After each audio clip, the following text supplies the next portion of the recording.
Hi guys, so in this last video we're going to cover the Gemara from line 34, Tashma Me'emasai Kol Adam Mutar B'Leket, all the way down until line 53. Okay, so let's do this. Again, Tashma Me'emasai, come in here. Me'emasai Kol Adam Mutar B'Leket, from when are all people allowed to keep leket, even if they're rich? Mishayelchu ba hanemushot, from when the nemushot go through the field. V'amrina, and we said, my nemushot, what are nemushot? Rabbi Yochanan save da azle ategra. Rabbi Yochanan said they're old people that go on canes, so they're very slow and they'll pick up everything. Reish Lakish says, Lakote bas Lakote. It's the second group of pickers. It's pickers after pickers. So the second group of pickers most probably will get everything. So once they go through the field, local poor people will for sure have yesh, and anyone can help themselves to the leket if there is anything left over.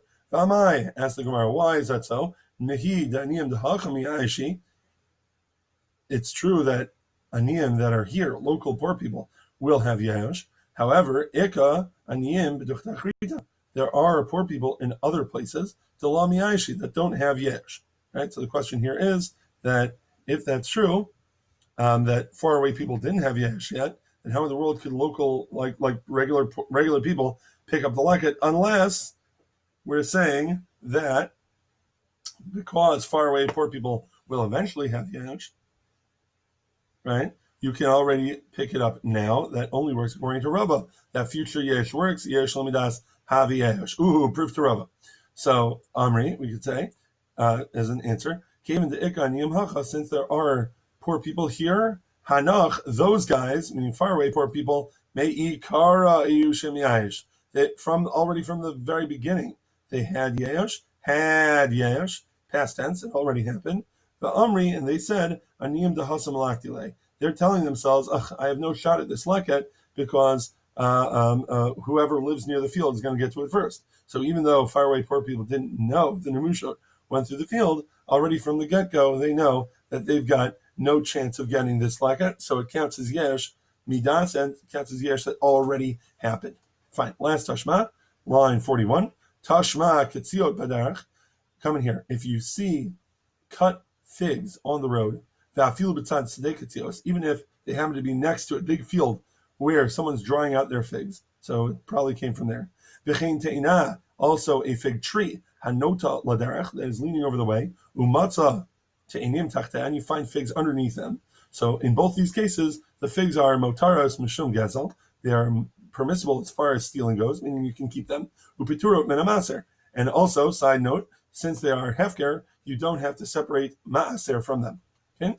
The last case of the Mishnah, the last case of the Brisa says, B'zeisim v'charuvim aser. But the same thing would happen with olives or carobs, that if you have an olive tree or a carob tree, and underneath it on the street, you see olives or carobs, then those are aser, those are forbidden to keep. You may not keep those. Right? So the Gemara has a problem.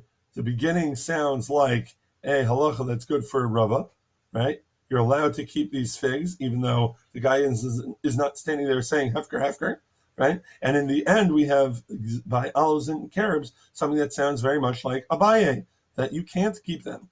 So the Gemara says, okay, no big deal. Bishlama reishal Abaye lo kasha. The beginning, it's understandable that the beginning, the reisha, the case of the figs, are not a problem for Abaye. Abaye lo kasha. They're not problematic for Abaye. Why not? Agav dechashive, since they are valuable, right? When it comes to figs laying out in the field, he's obviously drying them for a business, yeah, and as such, he's going to check up on them. So since they're valuable to him, he will check up on them, similar to Loshono Shel Argaman. To Einanami, also the fig tree, he surely knows that the nature of a fig tree is that it drops figs from time to time when it's windy outside.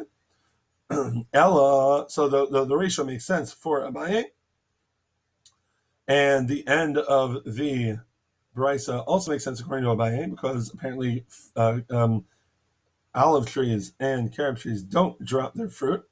However, Ella, rather, Seifa Rava Kasha. The end of the Brisa is a problem for Rava. The Katani, as we learned, B'zeisim echaruvim aser, right? Why should those be aser? Eventually, the owner will have yesh on them. So you can already start the yesh now. Ooh, proof to Abaye, problem. So line 49, Amar Rabbi Avoh said, Shani Zayas, olives and carobs are different. Howel v'chazusa mochiach, because the nature of a fruit tree is that you can tell to whom the fruit belonged, right? Based on its location, based on its look, right? Each tree has its own specific fruit. So va'avgav denasrin, even though olives and carobs do fall off the tree, avavgav denasrin zesi, even though olives do fall off the tree, made the idea. He will surely know that he can get it back. Duchta de'inish inishu, right? A random passerby will know that these belong to this guy. As the phrase goes, a person's place is that place. Well, if that's true, let's go back to the figs. If so, afilu. So why should you be allowed to keep figs that fall off the tree? Everybody knows to whom they belonged. So Amar Rav Papa answers, guess what? You're right. We would know from what tree these figs came from, but te'ena im nifilasa nim asas. A fig is squishier than a fresh olive or fresh carob, and if it falls, it gets disgusting. So again, from the perspective of the owner, he's going to have yesh on te'enim that fall because those will get nasty. But olives and carobs, he won't. So te'enim you could keep, but not olives and carobs because he won't have yesh on them.